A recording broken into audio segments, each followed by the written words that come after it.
Iglesia Bíblica del Señor Jesucristo presenta Palabra de Gracia.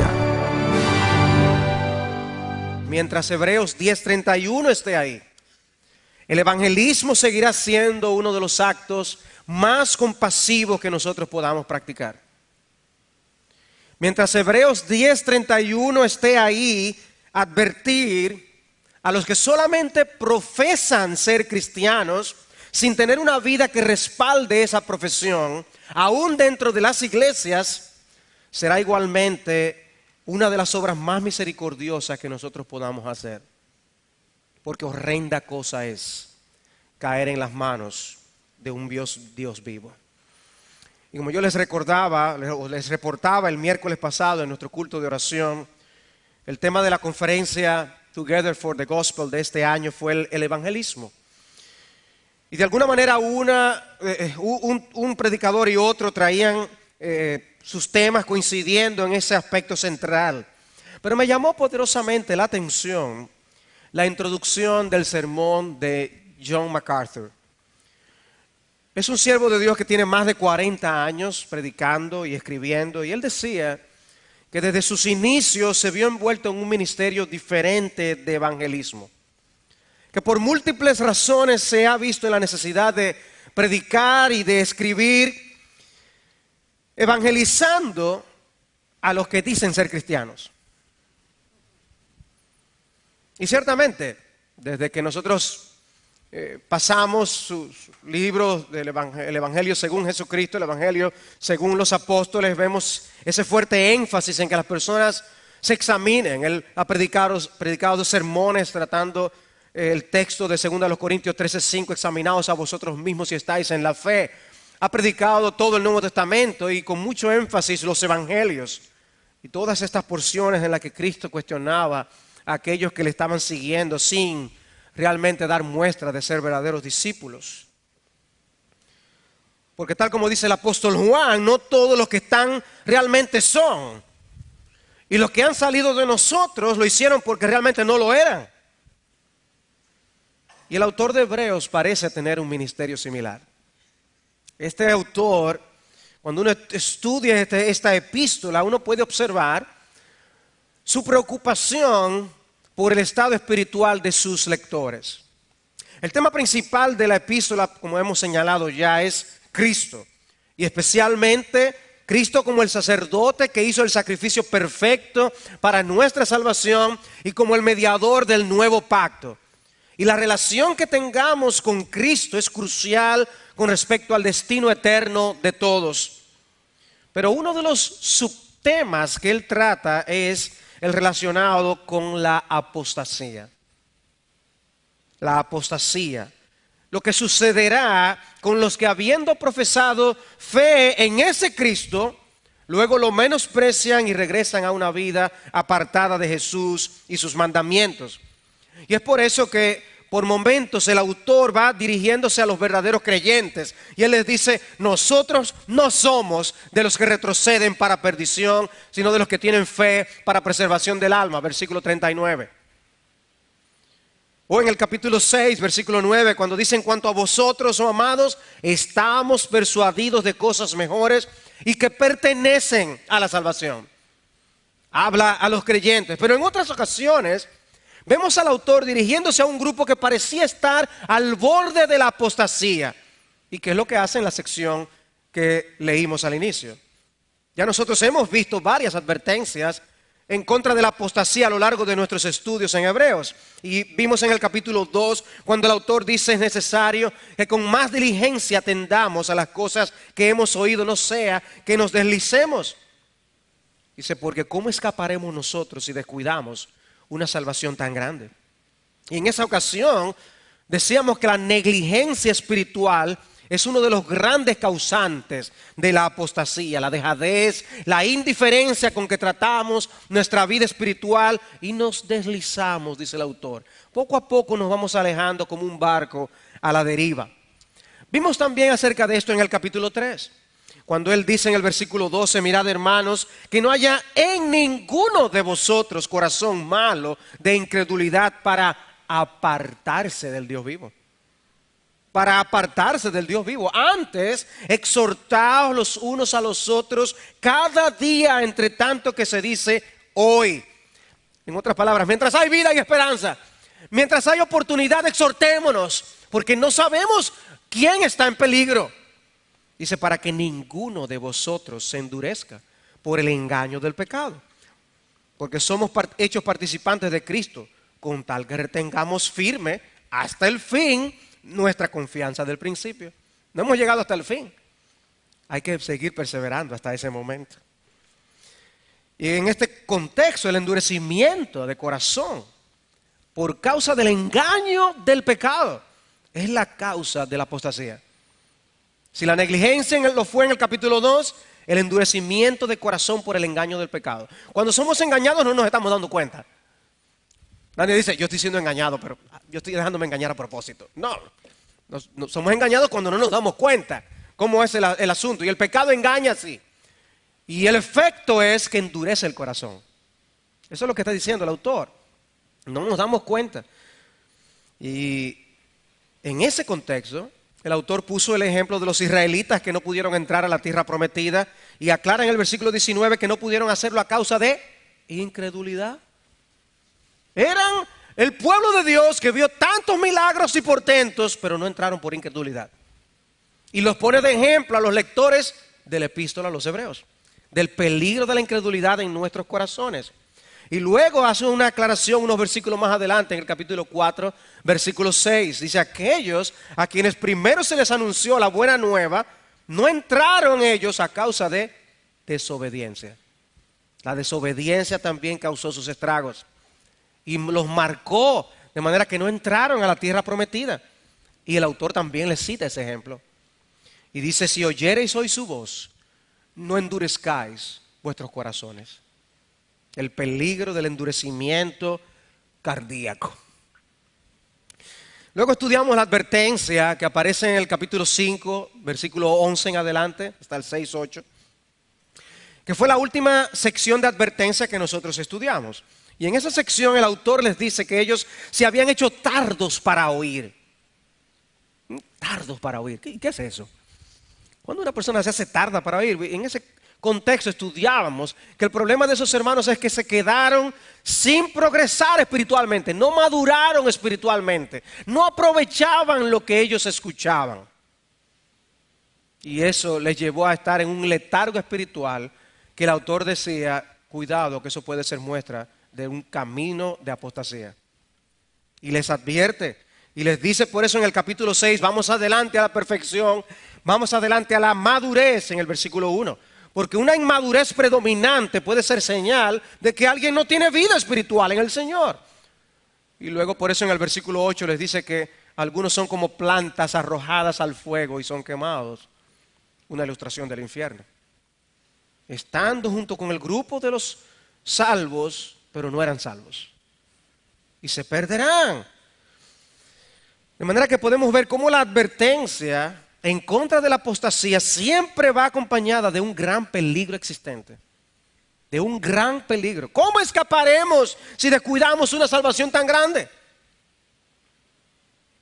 En los capítulos 3 y 4 dice que el peligro es no entrar al reposo de Dios, que equivale a perdernos eternamente. En el capítulo 6 el gran peligro es ser quemados junto a los incrédulos.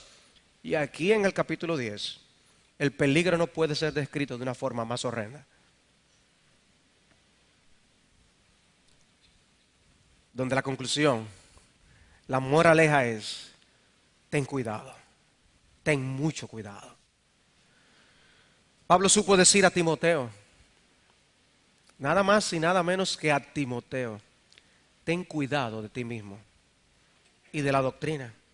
Persiste en ello, pues haciendo esto te salvarás a ti mismo y a los que te oyeren.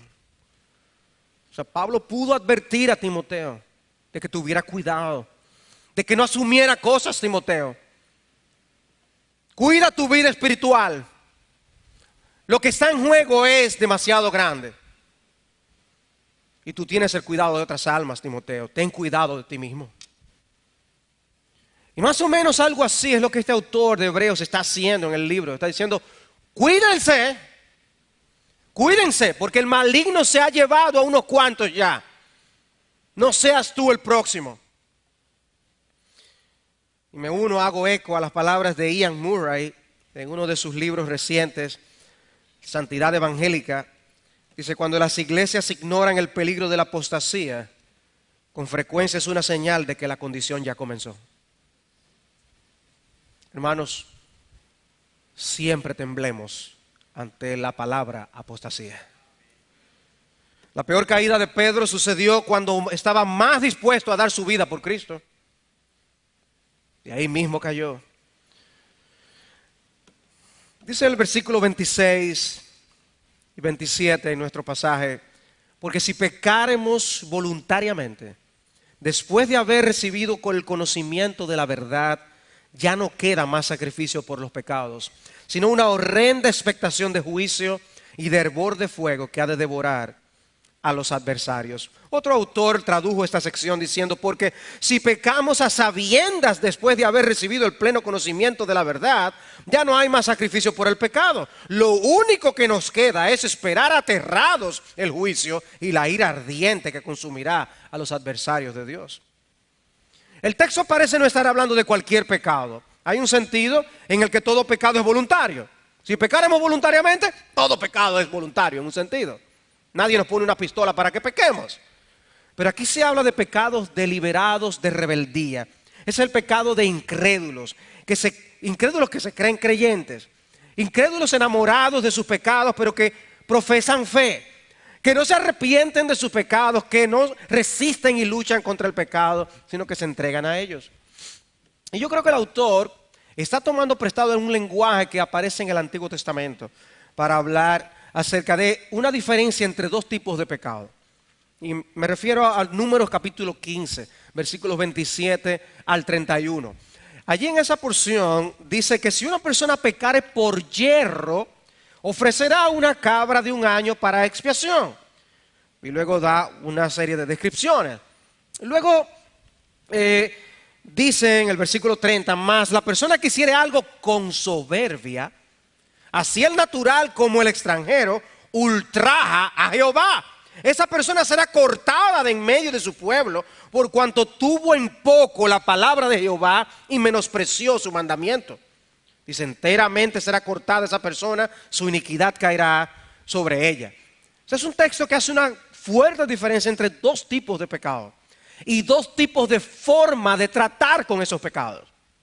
Yo creo que lo que el autor está aquí es trayendo este tipo de pecado del antiguo pacto y colocándolo delante de estos judíos muy conocedores de la ley, y les está planteando esta naturaleza pecaminosa en la que han caído estos apóstatas. Han caído en una actitud de menosprecio de Dios y de su palabra. Dios puede opinar lo que quiera, pero ellos tenían otra forma de hacer las cosas.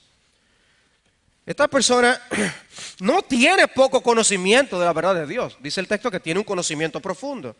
Va más allá de un conocimiento superficial. Él testifica haber abrazado y creído el Evangelio, pero él no vive conforme a ello. Es como dice Proverbios capítulo 2, dejan los caminos derechos para andar por sendas tenebrosas, se alegran haciendo el mal y se huelgan en las perversidades del vicio. Y para esa persona dice, ya no quedan más sacrificios del pecado.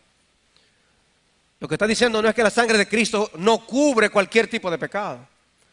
Lo que está diciendo es que si la persona llega a desafiar y rechazar a Cristo de esa manera que el texto describe, ya nada más puede hacerse por él. Dios no va a suplir otro tipo de sacrificio para que esa persona se salve, sino que está rechazando el único remedio para su alma y se convierte en un especial adversario de Jesucristo. Y en lugar de nuevo sacrificio, la persona lo único que puede esperar es una horrenda expectación de juicio y de hervor de fuego que ha de devorar a los adversarios. Ahora, mis amados hermanos, yo quisiera que tú leas esas palabras una vez más. Y que tú trates de ubicarte como si tú estuvieras escuchando al lector que leyó esa carta a esa iglesia en aquella ocasión. Y tú oyes esas expresiones, una horrenda expectación de juicio y de hervor de fuego que ha de devorar a los adversarios. No es solo juicio, pudo haberlo dicho así, es una horrenda expectación de juicio. No es solo una horrenda expectación de juicio, es un hervor de fuego que ha de devorar a los adversarios. El autor está determinado a dejar en los corazones la seriedad del tema que él está tratando. Estamos tratando con un asunto de vida o muerte. Estamos diciendo que hay personas que conocerán la dimensión a la que Dios está en contra del pecado en toda su plenitud. Yo creo que ninguno de nosotros quisiera estar allí para verlo.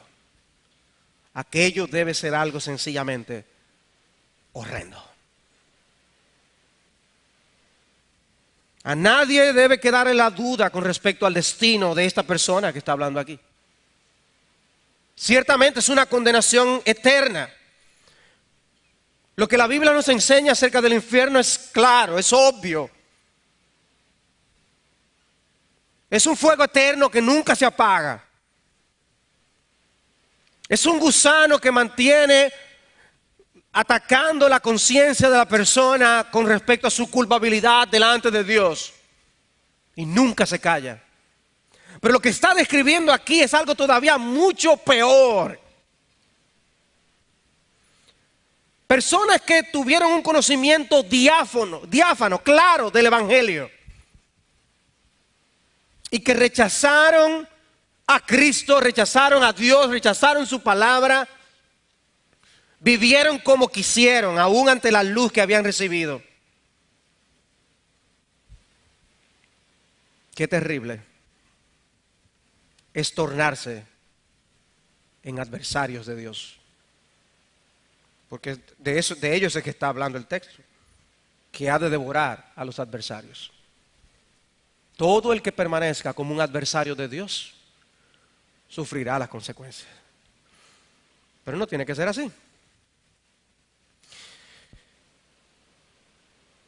Aunque este pasaje habla de ciertos apóstatas en particular, hermanos, no es menos cierto que los creyentes tenemos algo que aprender. El Señor no quiere que nosotros tomemos su verdad a juego. Leyendo con mi familia Marcos capítulo 7, me llamó poderosamente la atención las palabras que Cristo dijo a los fariseos: bien invalidáis el mandamiento de Dios para guardar vuestra tradición. Cristo le dijo, ustedes se invalidan, le quitan el valor a la palabra por la tradición. ¿Y cómo invalidamos nosotros la palabra de Dios? Dando más importancia a nuestros criterios personales que a la misma voz de Dios. Ellos concluyeron que debían usar el dinero de ayudar a sus padres para la ofrenda del templo. Reinterpretaron a su manera y a su conveniencia el quinto mandamiento que dice: honra a tu padre y a tu madre. Y Cristo les dice: vosotros invalidáis la ley. Ustedes están tomando en poco mi palabra. Hermanos, cuidémonos, porque la apostasía no comienza de la noche a la mañana. Comienza acomodando la palabra de Dios a nuestra conveniencia. Comienza con un descuido aquí y otro allá. Comienza cuando dejamos que la incredulidad conviva en nuestros corazones sin confrontación. Comienza cuando te alejas de la comunión de tal manera que los demás no te pueden exhortar en contra de la dureza de tu corazón. Comienza cuando ya crees que tienes suficiente como creyente y no te esfuerzas por avanzar hacia la madurez. Recuerda que todavía tú no has llegado y falta mucho por recorrer. Comienza esa apostasía cuando dejas de vivir a la luz de todo lo que tú sabes que Dios ha dicho. Comienza cuando tú cambias tu primogenitura por un plato de lentejas. Cuidado, cuidado. Y ahí estaban los hermanos leyendo esta carta. Y había muchos buenos creyentes allí. Dios no dijo, a los buenos creyentes que salgan, que esto es para otros. Todos los creyentes tenemos que poner estas verdades en nuestro corazón.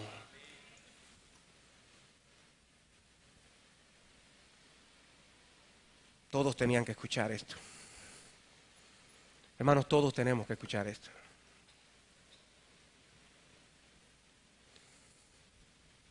Cuidado.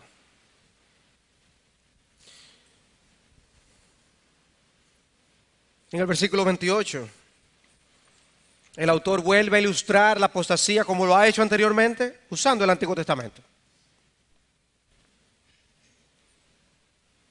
En mi bosquejo aquí yo tengo, en mis 3 puntos que tengo, la palabra nuevamente. Porque el autor no está diciendo nada nuevo. Él está diciendo cosas que ya le había dicho anteriormente. Y aquí nuevamente él ilustra con el Antiguo Testamento la apostasía. El problema, en el versículo 28 dice: el que viola la ley de Moisés por el testimonio de 2 o de 3 testigos muere irremisiblemente. Él está escribiendo a Hebreos. Ellos están familiarizados con sus historias. Ellos conocen lo que pasó. Cuando escribió en el capítulo 2 les dijo: ¿cómo escaparemos nosotros si descuidamos una salvación tan grande, la cual habiendo sido anunciada primeramente por el Señor, no fue confirmada por los que oyeron? Dice: porque la palabra dicha por medio de los ángeles fue firme, y toda transgresión y desobediencia recibió justa retribución. ¿De dónde él saca eso? Del Antiguo Testamento. Y en el capítulo 3, que estudiamos también, él les dice: retengamos firme hasta el fin nuestra confianza del principio. Entre tanto se dice: si oyereis hoy su voz, no endurezcáis vuestros corazones, como en la provocación. ¿Y quiénes fueron los que, habiendo oído, le provocaron? ¿No fueron todos los que salieron de Egipto por mano de Moisés? Y vuelvo otra vez al Antiguo Testamento. ¿Y con quiénes estuvo el disgustado 40 años? ¿No fue con los que pecaron, cuyos cuerpos cayeron en el desierto? Y dice: y vemos que no pudieron entrar a causa de la incredulidad. ¿Cómo tú estás leyendo tu Antiguo Testamento? ¿Tú estás viendo advertencias, lecciones y exhortaciones allí para ti hoy? Como hace el autor aquí. El Antiguo Testamento es para nosotros. Y él hace esto aquí otra vez. Y usa un argumento de lo menor a lo mayor. Si Dios fue celoso con su ley mosaica y ahora el nuevo pacto es superior al antiguo, ¿no creen ustedes que él va a ser más celoso con los términos de su nuevo pacto? Eso es lo que él está diciendo. En la ley mosaica se contemplaba la pena de muerte a los que blasfemaban el nombre de Dios o a los que adoraban a los ídolos. Eso está en Levítico capítulo 24, Deuteronomio capítulo 17, con claridad lo dice. Y él entonces le dice: si el castigo fue firme en aquella ocasión, ¿ustedes no creen que ahora esto es todavía más claro? Que Dios va a estar opuesto. El Dios del Nuevo Testamento es el mismo del Antiguo, pero Él es más celoso con este nuevo pacto, porque es superior y más excelente. Y además, ¿saben ustedes cuál es el mediador? Su Hijo. Por eso Él lo toma más en serio.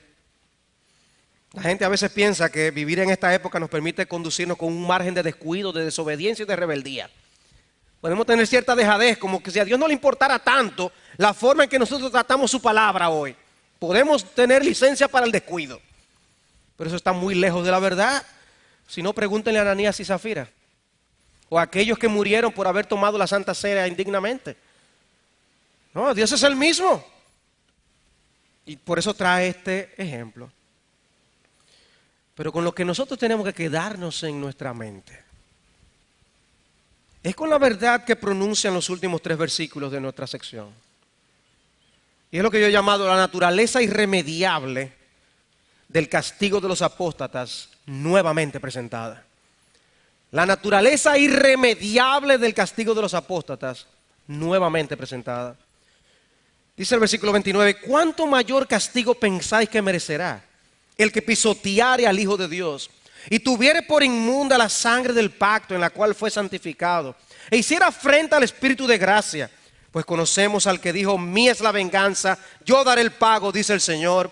Y otra vez el Señor juzgará a su pueblo. Horrenda cosa es caer en manos del Dios vivo.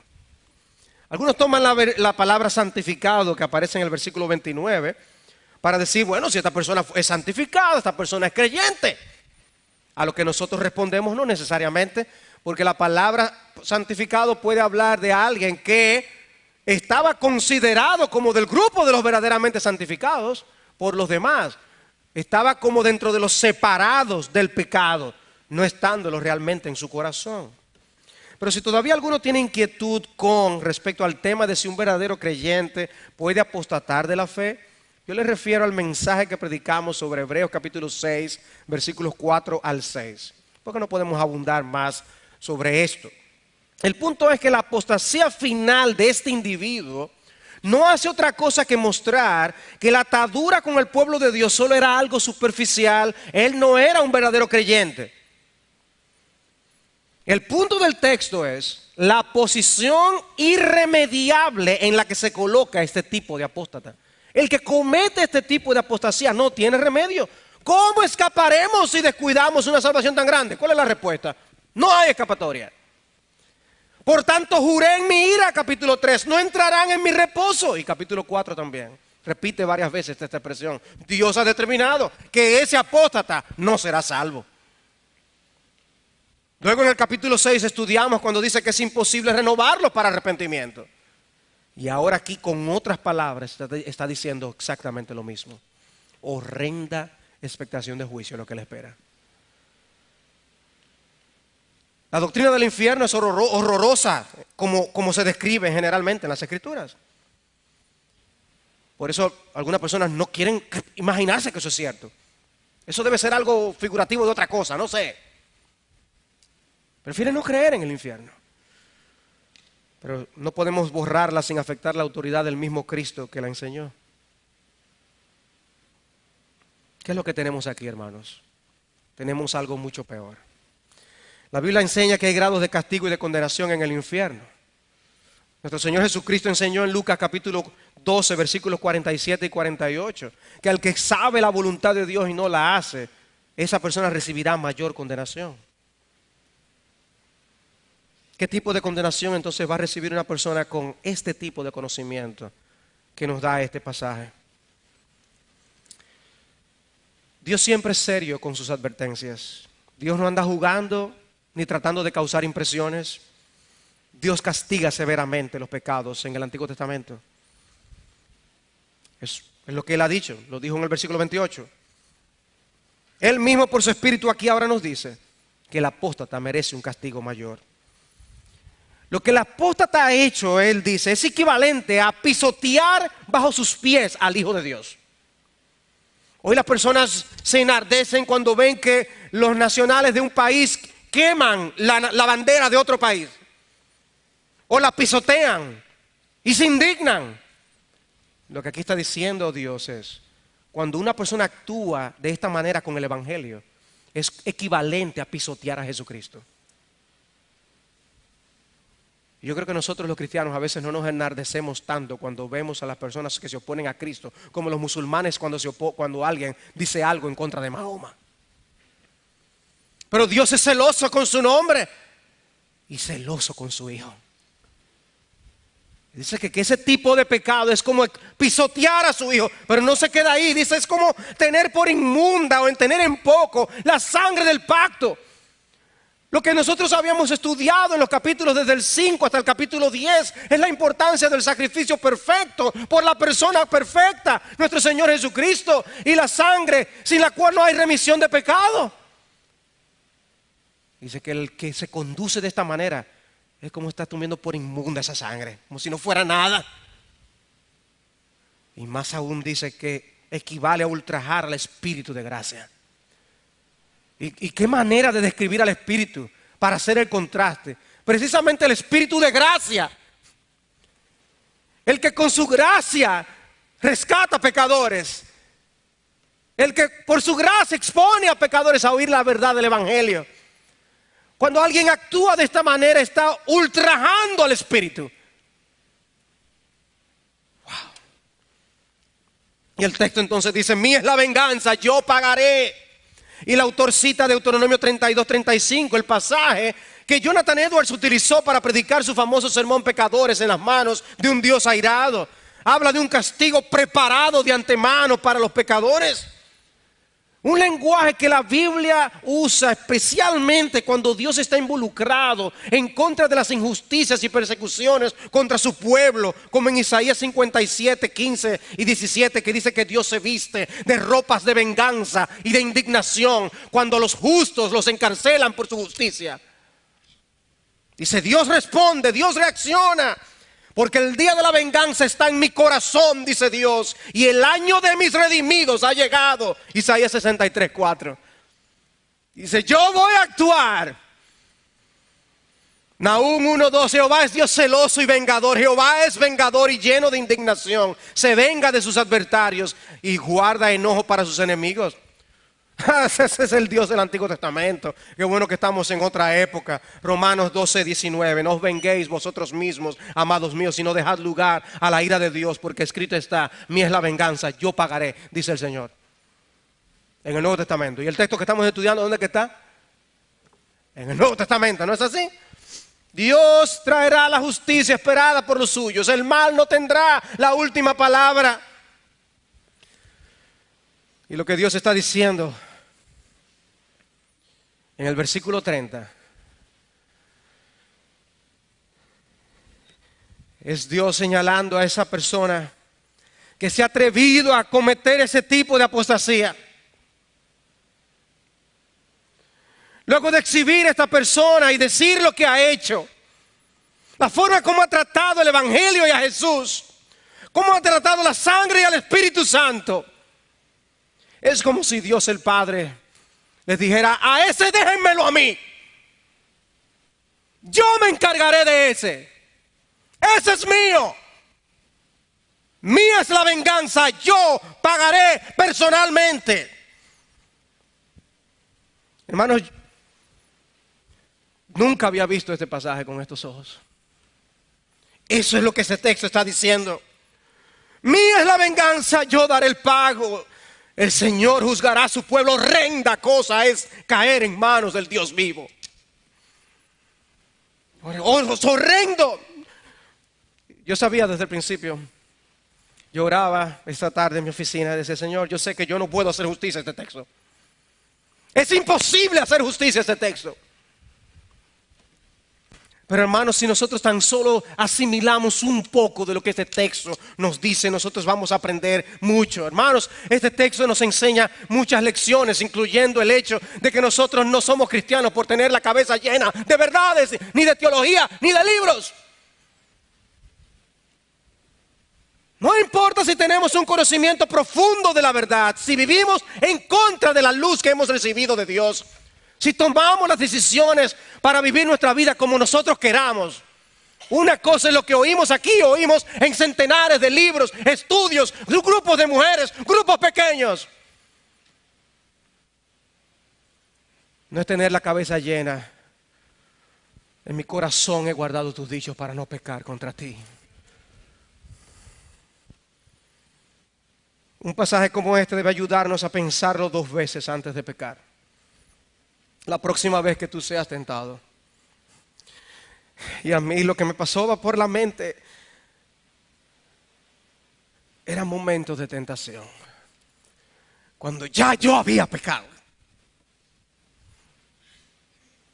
Momentos en que no usé esta verdad bíblica para evitar precisamente el pecado. Pisotearé así al Hijo de Dios. Tomaré así en poco la sangre del pacto. Cometeré afrenta en contra del Espíritu de gracia. Oh, no permitas que el impacto de este texto se vaya fácilmente de tu mente y de tu corazón esta noche. Rúmialo, digiérelo debidamente, porque horrenda cosa es caer en manos del Dios vivo. Y en el capítulo 12, versículo 29 nos volverá a recordar que nuestro Dios es fuego consumidor. Tú reflexionas debidamente en eso y en lo que eso debe producir en nuestros corazones. Spurgeon en cierta ocasión estaba hablándole a niños. Ellos tenían un orfanatorio, ¿recuerdan? Decía, yo no puedo soportar el pensamiento de uno solo de estos muchachos del orfanatorio yéndose al infierno. Eso ya es demasiado terrible. A menudo pienso en todos ustedes. Quiero que ustedes sean felices aquí y allá. Amados nuestros, ¿por qué les hablamos del Evangelio? ¿Por qué los traemos a la iglesia? ¿Por qué queremos que estén en un lugar donde se han enseñado conforme a una filosofía cristiana de educación? Porque queremos que vuestras almas sean rescatadas por el Dios de la misericordia. Pero eso les expone a ustedes seriamente a un grave peligro si ustedes menosprecian a Dios y su misericordia. Ustedes han escuchado la verdad. Ustedes saben la verdad. Si ustedes no prestan atención ante la luz que Dios les ha dado, no les espera otra cosa que una horrenda expectación de juicio. Es un pensamiento difícil de soportar. Pero es lo que ese texto está diciendo.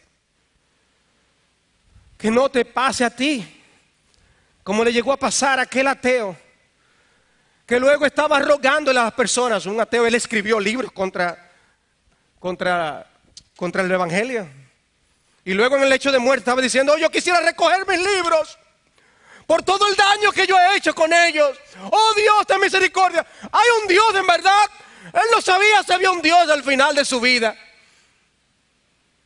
Oh, no se vayan, déjenme aunque sea un niño conmigo, no puedo estar solo.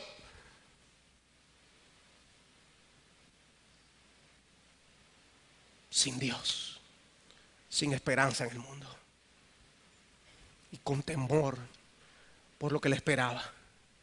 Él sabía en su conciencia que Dios estaba ahí. Pasajes como este deben estimularnos a la perseverancia, hermanos. A no cantar victoria antes de tiempo. Debemos luchar, no debemos dejar de obedecer. Debemos creer. No tires la toalla, corre la carrera que tienes por delante, puesto los ojos en Jesús. Y practica el temor de Dios. Si tu vida carece de las evidencias de los frutos de la fe, entonces harás bien en examinar tu profesión de fe. Esta advertencia tomada en serio a tiempo puede ser tu puerta de salvación. ¿Ustedes creen que este pasaje fue dado para otro propósito? Este pasaje no fue dado con el propósito de decir a alguna persona: olvídate de la salvación. Este pasaje fue dado precisamente con el propósito de que tú sepas que hasta que tú no te veas en el infierno, lucha por no llegar ahí. Y clama a Dios. Por eso la descripción del horrendo.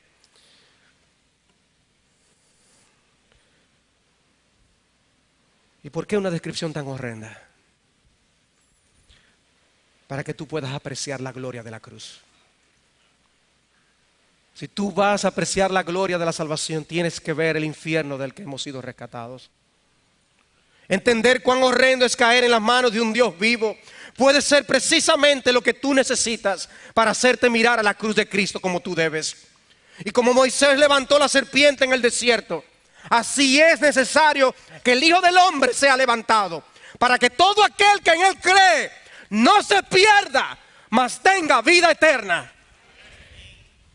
No te pierdas. Recibe vida eterna. Recibe hoy, esta noche, vida eterna. Cree en Cristo hoy, no mañana, cree hoy. Busca el refugio de tu alma hoy. No te pierdas. Horrenda cosa es caer en manos del Dios vivo.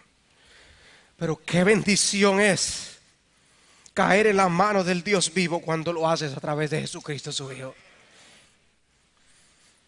Cree en Cristo. Créele de verdad, créele hoy.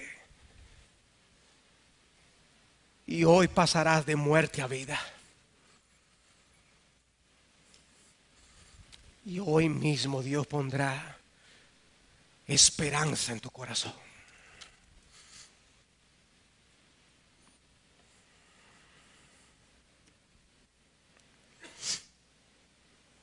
Ven a Cristo.